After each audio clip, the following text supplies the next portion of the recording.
Hello, this is TK Arun from the Economic Times.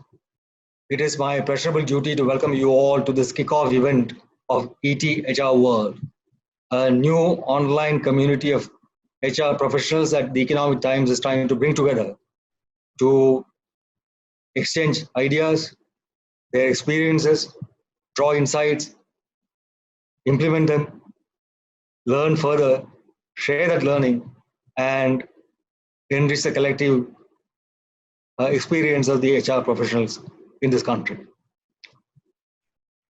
Time was when HR was basically about industrial relations and managing a unionized workforce. That time is long past. When HR, or rather industrial relations, started as a discipline after a bloody strike at the Colorado mines in the United States, and many people were killed, and Rockefeller instituted a chair at the Wisconsin University to study industrial relations and see how peace can be maintained. From that, we have come a long way.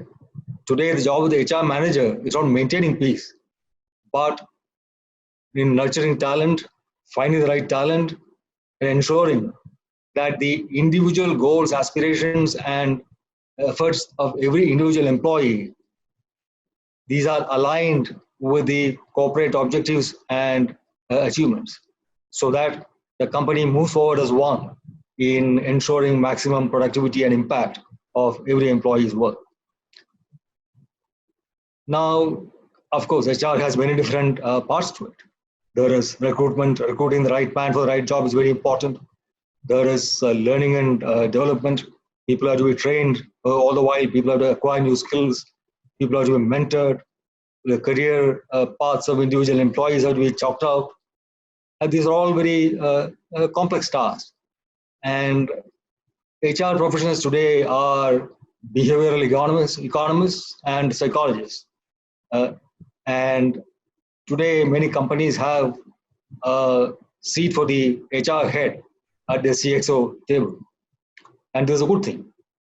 So right now, we live in a condition of lockdown where many companies are learning that it is quite possible to work from home for quite a large number of their employees. A company like TCS has announced that by 2025, they hope to locate about 75% of the workforce at home itself, and they needn't come to the office regularly. And perhaps once in a while, they need to come and solve problems and do whatever. But this also runs a small risk. It is quite well known that interaction among employees at unstructured meetings is actually what leads to many new ideas, innovation, new business lines even. And if that opportunity is lost because everybody is working at home and completely cut off from other people, it could lead eventually to a loss of innovation, loss of productivity gains, and the missed opportunities for the company. Now, the only guys who can prevent the company from going down this path while trying to minimize costs on rental and real estate would be the HR head. The HR is a team that allow to sensitize the management about the possibilities, good and bad, from devoting too much of a company's resources to WFH, working from home. But that is only one part of it. As the economy changes, as the nature of work itself changes, as the ability to attract talent depends upon a company's good reputation on a great many fronts, including how a company treats the women. It is the job of HR to ensure that the internal working of the company changes to acceptable norms, acceptable to a civilized world, acceptable to the new millennial workforce, whose ideas about their rights, their entitlements, and their obligations to the world, as well as the world's obligation to them, are perhaps very different from what it used to be, say, 20 years ago. And drawing the best talent is the only way that a company can hope to not only beat others, but even survive.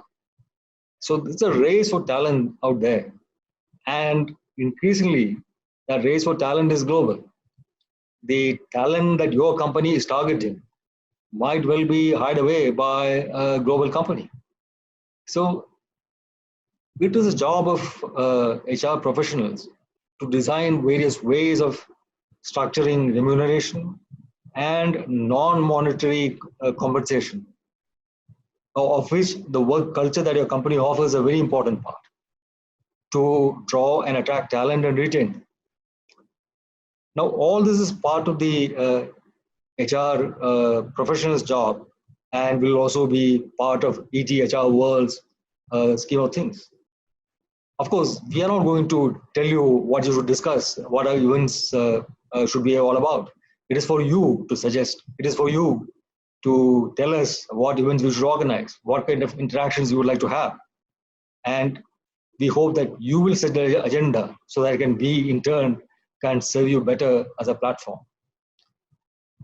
Indian industry will change severe challenges in the short term as we try to emerge from the lockdown and the bruising impact it has had on our revenues, our work experience, and our bottom line. And in the medium term and in the long term, there are new kinds of challenges in which globalization, of course, the search for talent, the uncertainty that footloose capital can create on your company's finances as money moves in and out of markets, the global threat of pandemics, which can happen. We didn't believe that the COVID-19 is the last pandemic we'll have. Now, as we move into this world of uncertainty and new challenges, the HR professional has to be aware to all these challenges and how it will impact his realm of a company's operations. So it is our hope that we will help the industry prepare itself in this segment of its activities called human resource management and take Indian business forward.